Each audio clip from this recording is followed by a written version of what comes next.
morning via Thailand.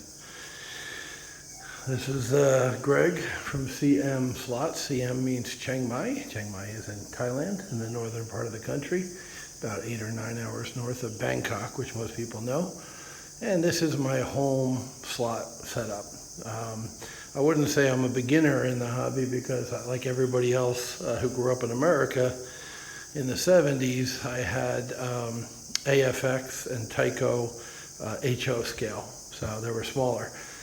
It's only recently, now that I'm a lot older than 10 years old, that I found out that over in merry old England, you know, the UK and Australia, they had something called Scalextric track. Never heard of it in my life, never heard of it in America. And that is, as you can see from my little home layout here, much larger. It's 1/32 scale. Here's one set I bought from an English chap here, American Champions. And then the other one is Classic GT. So for 7,000 baht, around $200 US, I bought two sets. And that was enough track to do the simple oval, which I use as a test track, and also do this little bit of a snake S-curve oval, which at one point, when I get more track, will be joined all together as one giant track. I have a layout with that. The only thing that's staying with these two layouts are the straights. So the big long straight along that wall and the big long straight along that wall. These are 9-foot tables, a little less than 3 meters.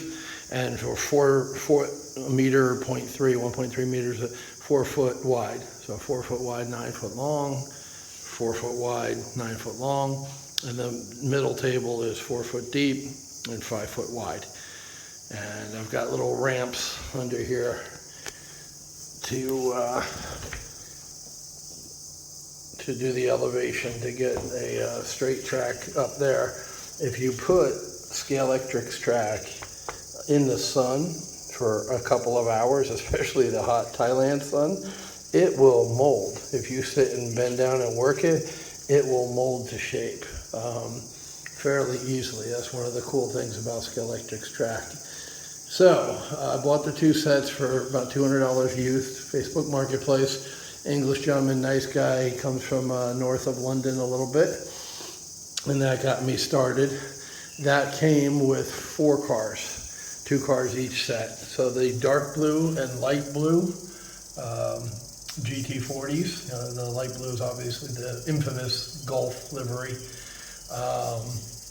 Those two came with the GT America set. The Mustang, the black and white Mustang, and the white Camaro came with the American Champion, basically Trans Am set. And once again, all this track, all these curves, the R2, radius 2 curves, which are very wide curves. You see it takes up pretty much the whole 4 foot. I have more track on order. Why, when I have so much track? Well, I need more hairpin turns, you see, the 90-degree turns with 4 pieces of track. These right here, this inner part, I need more of those. Basically, the layout I have in mind is a big, long straight, and then a series of hairpins here and down there. Instead of a R2 radius, half with a straight between it, it'll be a banked curve. So, you'll obviously see it when it's complete. Now, I have the 2 sets laid out, like I said, the oval and the oval with the S-curve. What's all that stuff with the red and white stickers, and where did the yellow car come from, and the orange car, and the copper-colored car, and the teal car, and the red car, the other red car, the white Jaguar, white Lola, blue Lola. Where did all those come from? And the toolbox and all that good stuff. Well, I got a buddy in America who just happened to be visiting me when I bought the 2 sets. So he saw I was getting to the hobby.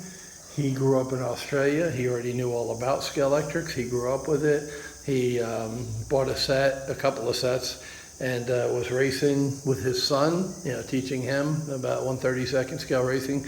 They joined a club, like a lot of people do. And all that track, basically in the middle, all these curves. And these are already painted, but the crossover curve, even though it's not digital, it's just a manual crossover. You will cross over and then cross over again, get back to your lane. That's from Jeff in America. The hairpins, the 2 hairpins are from him.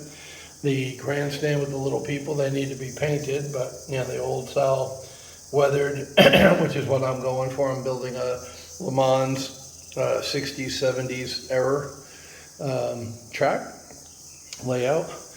The yellow Ferrari, that came from Jeff. The Camaro, the maroon Camaro with the yellow stripes, that came from him. So he gave me a bunch of cars. And so I have them kind of grouped. Those are Scalextric stock cars. This is, I believe, a slotted. He's a Philadelphia Flyers fan, so he had custom stickers made with the Philly Flyer logo. Pretty cool. Flyer racing. He does apparel, so he knows people who do stuff like that. And then the Ferrari is stock Scalextric. So I already told you those 3 cars are from the sets. You can see on the bottom of the car, slotted. Yeah, can you see that? Should I get some light? There you go. Slotted. So you see the difference between a Scalextric car and a slotted. Real quick. Go into that. This channel is really for beginners more than experienced pros. So you see how this has a separate section where the motor is? It's called the motor pod. And the better cars have those, whereas the motor is just fixed into the flat chassis on a Scalextric car. Not putting anybody down or anything like that, being derogatory, but Scalextrics are toys. They're meant for kids and adults who act like kids, to set up a figure 8 track and just enjoy racing and have fun. You see the basic set. You can see the track layout over there where it says 132. It's very simple. It's not a figure 8, but it could be. They didn't put bridges in. That's why it's not a figure 8. They didn't want to have to put a bridge in. It's probably an entry-level set. But yeah, these cars are not Scalextrics. They're all slotted or fly, or in the case of this one that I'm painting the body, Ninko. Those are all different brands. And once again, real quick, this is called an inline motor because it's inline, it's straight. The motor is going longitudinally instead of horizontally, longitudinally. And this is called an angle winder. You see how the motor comes in with the pinion and the crown on an angle? So very simple, angle winder. And then the rest, like the Scalextric cars, I don't have one open right now to show you, but the motor is horizontal. See if we can peek in the back there. You see the motor goes from side to side, not front to back, like in these 2 cars up here. So that's inline, angle winder, and side winder, which is basically horizontal. That's a stock Scalextric controller. And once again, made for kids. Just on, off. The on doesn't really hit until you're 2/3 of the way down.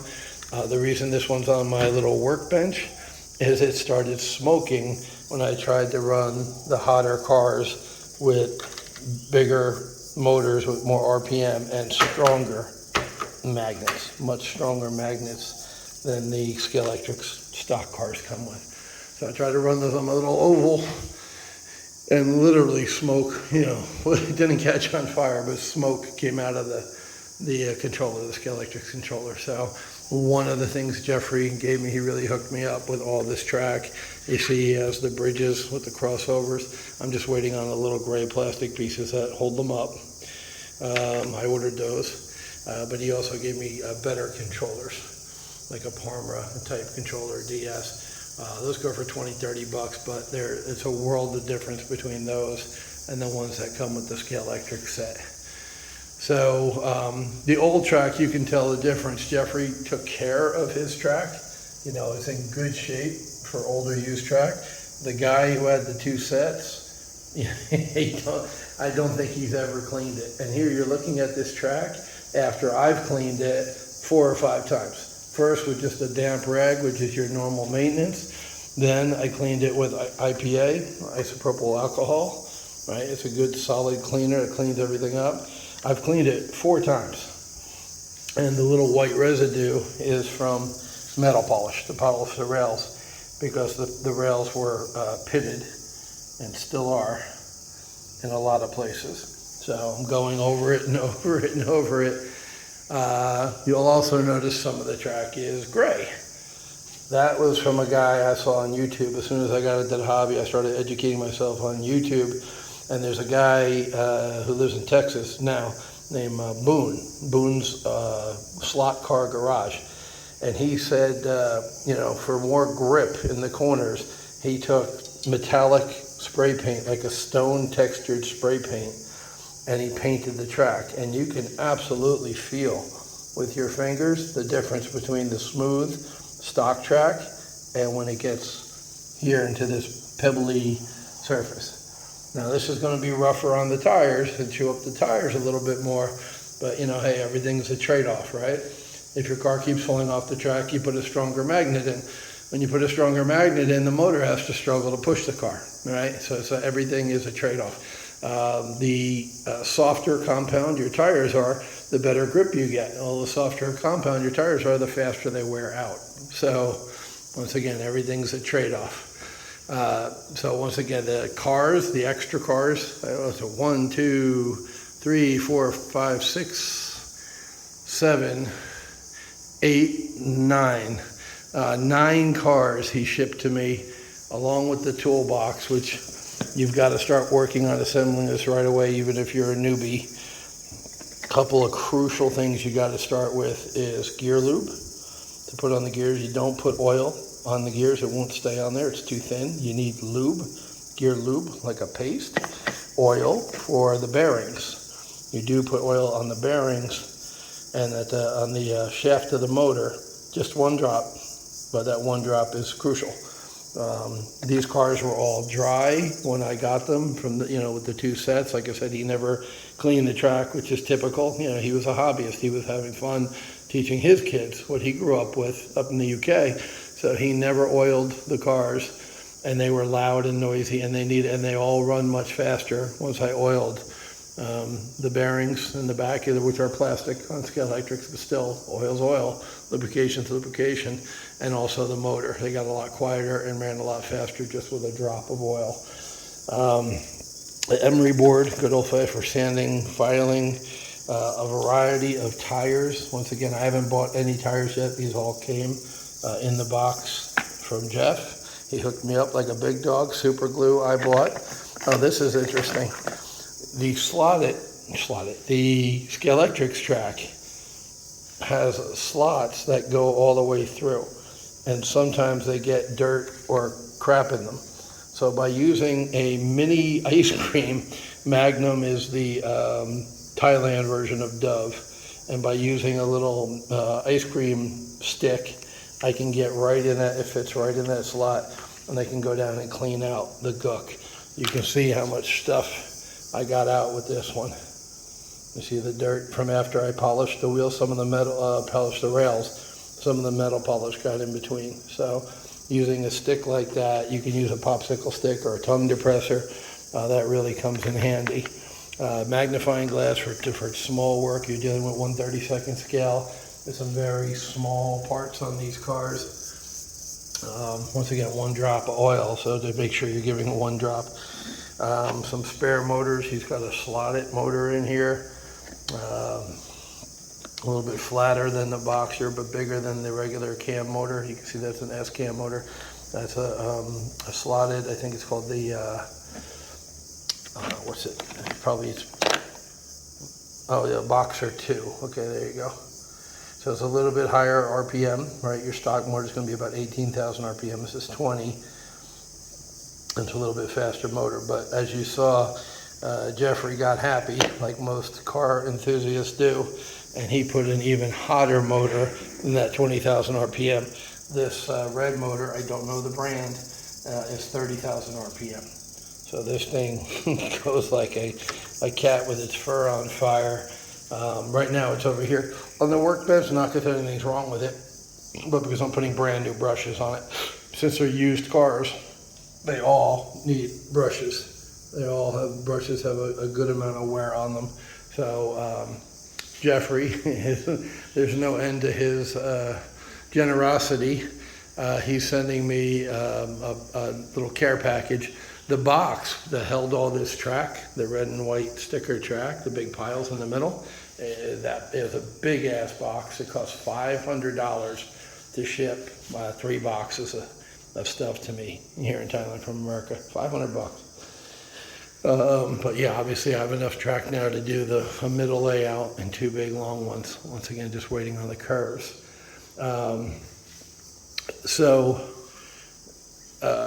He's sending me braids, which is great. He's sending me tires specifically for these slotted cars. So they'll get new tires, which is great. Tires are everything, braids are everything. Without, the lifeblood of the car, without electricity, without good contact, the car's not going anywhere. If the tracks aren't connected properly, look for little gaps in them and push together with your hands. The cars aren't going anywhere. If the braids are too dirty, they might go somewhere, but they'll slow down. So those are all things to consider when you're putting your track together. If you haven't heard of Scalextric and you're living in Europe, definitely try to get some from the UK. There's a shop called Action Slot Racing. Just Google it. They sell used track. And most of the track is more like in that condition than this condition, right? This one was rode hard and put away wet. So the curves I've already painted, as you can see. Part of that is for grip, and it does work. They do grip better. You can see and feel the difference. Part of it is because the track looked like this, just like it had never been cleaned by the prior owner. And I cleaned it 4 times and using metal polish on the rails. So believe me, it looks better now than it did before, but it's still looking rough. So before you paint it, you prep it with lacquer thinner, which I got a can of, and then clean it up with the IPA. So both of those help release the chemical they use to get the plastic out of the mold when they manufacture it. Bring that out to give you a nice prepped surface. And of course they both clean at the same time. It's cleaning while it's prepping. So that's it. This is my home layout. CM slots. Why did I call the channel CM slots? I'm thinking about doing a racetrack here in Chiang Mai, a big 124 scale and lower drag strip. Basically drag track. I personally, with real cars, was more into drag racing than I was into circle racing, Formula One or Grand Prix. I do like Le Mans, and Le Mans is kind of the setup I'm going for here. I do have the Trans Am cars. I just, they came with the set. Jeff sent me one. But you'll note that most of the cars are in the style of LMPs, Le Mans prototypes. I like that body style. So that's how I'm going to set up this particular track. One of these straights will be the Mulsanne Straight, a bunch of trees and all that. I'll put all kinds of, that's the building Jeff sent me. That's the first of many. There'll be all kinds of people and decorations and all kinds of shit in here as I get this hooked up. But ultimately it will be one track where there'll be a break in the track here, when it comes around from that straight, and there'll be a break in the track here, and it will go down into the middle, do a bunch of shit in the middle, bridges, layers, track inside track like this, and then that will shoot back out. You can see where I have that piece and this piece to join that track. This track will be broken here. One piece will shoot off to come back into the middle like this, and the other piece will be up there, will enter. That piece will be closer to the wall, and it will enter that curve to hit that big long street down there. Once again, you'll see when it's all together. But meanwhile, I'm looking for a building, a large building that I could put at 124 scale. You're talking roughly 25 meters of 75 feet long. Not very wide. It's only 2 lanes, drag strip. And then, the electric tree and the, monitor up on the wall, the TV monitor saying who won, the light, the start. You need a catch system down at the end. Some people just use a pillow, but there are better ways to do that. And we'll see how it goes. If there's a demand for people who want to drag race their cars, and like I said, it's starting with 124 going up all the way to HO. So if you've got an HO car and you live in Chiang Mai, you can come drag race it against other HO cars at some point in the future. Of course, when I get the building and everything, I'll do a video. But that's the plan. But it all starts here with the home track. I'm waiting on the big box, like I said. It costs $100 to ship, not $500, coming from the UK, and that's giving me a bunch more hairpins, which are part of my layout plan for over there, and just some more track in general to connect these to make this more interesting than just an oval coming off the straight. And there's a way do you see the middle? The middle is, a tangled spider web of track. So this is the home track. This is the first video.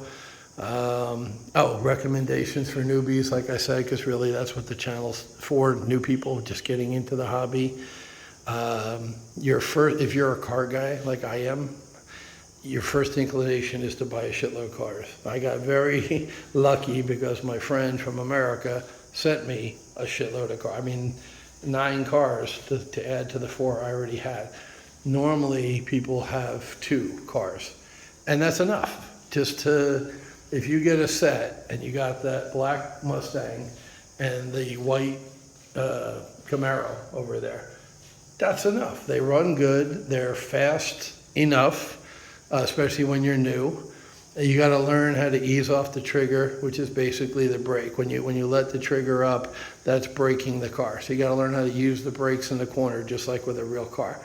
And until you do that, you don't need a faster car. You don't need a new motor. So the controllers suck, as I said. They literally go on fire the minute you upgrade your cars to a hotter motor and a stronger magnet. So get rid of them, spend $20 online, and get yourself a decent controller. Parma, I think, makes an entry-level one, and DS.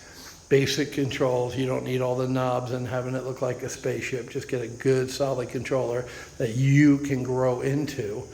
And then, once you've gotten the most out of your little black and white car, or the, whatever, maybe you get the GT40 set because you like race cars more. Like I said, GT3 or Le Mans type. Go ahead and get one of those. Make that car run as good as you can. So first thing I would do is get tires, because the stock rubber tires are kind of hard. And once again, like I said over here when I was talking about the painted track, softer tires give better grip. So go ahead and order for, $5, $2, $4, whatever. It's cheap. It's little money. It's not a lot to get tires. And go ahead and run the same car with the new controller that you got after you learned how to control it with the different tires. You'll get faster lap times just by going to a softer compound, and either urethane or silicone. A great guy to talk to is, I think his name is Steve, up in Slot Car Corner. He's in the northeast of America, so if you're in America, talk to him. If you're in the UK, there's a shitload of dealers in the UK, because once again, that's where these sets come from. The kids there grew up with this stuff. So talk to a knowledgeable salesperson who owns a small store, support local business, small business, and those guys will steer you in the right direction. Tell them what kind of Scalextric car you have, what set you bought, and they'll guide you to the right tire size. When you're new, you don't know the right tire size. They do. So, and then they'll tell you, well, the benefits of urethane are this, the benefits of silicone are this, the benefits of rubber are this, and now they got foam tires too. So that's way too confusing for somebody new to the hobby. Just ask Steve in America or a guy like that in the UK. So after you get the tires on and you have the best possible lap time, you've got the oil and the gear lube, and you've lubed the gears, and you've oiled the bearings and the axles. So you've maximized what you can do for the car. Try loosening the screws a little bit. Each of these cars has either 3 or 4 body screws. These are for the pod. There's a body screw back there outside the pod. Can you see it? Yeah, there you go. And then there's one in the middle. So this particular slot, it has 3 body screws. 1, 2, to either outside the pod, and then 3 in the front near the guide plate. You loosen those maybe 1 turn. And in doing that, you let the body rock back and forth and loosen it up. In general, you don't want the car to break loose and wiggle. That's why you true the tires and things like that. Truing is just sanding the tires down to the uniform and flat and make maximum contact with the track. So you do that because you don't want wobble, you don't want bumps. So smooth is the word. However, with the body, if it's just too tight to the chassis, it won't give in the corners and it will actually slow you down. So the chassis to the body mounting is actually the one place where you want some wobble, you want some slop, you want some movement. You don't want the axles to move a lot. You don't want the gears to move in and out and not mesh tightly, but not too tightly. But you do want the body to be able to rock back and forth and give a little bit. And for that matter, the pod too. You want to loosen the screws a little bit on that pod right there. 2 and 2, so the pod can move back and forth a little bit and have some wiggle room. So that's it for beginners. You saw some basic stuff. Tape to clean the tires. You roll the tires over some tape, any kind of tape. This is just like blue masking tape, but any tape will work, any adhesive surface, or even a lint roller. I've seen some guys in the hobby use a lint roller. A little small screwdriver, absolutely essential. You can get a flathead and a Phillips, and then a small torque wrench set, because eventually you'll need a torque wrench too, or a hex head. So, just a small little collection like that has a variety of sizes of flathead, Phillips, and Allen wrenches. And that's it. That will be the introduction video to CM slot cars. I threw together a quick picture on my laptop, amateur hour. I know it will get better. I got a buddy who does stuff like that. But I wanted to get the video up and put it out to start the channel and go from there. I will speak with you all later.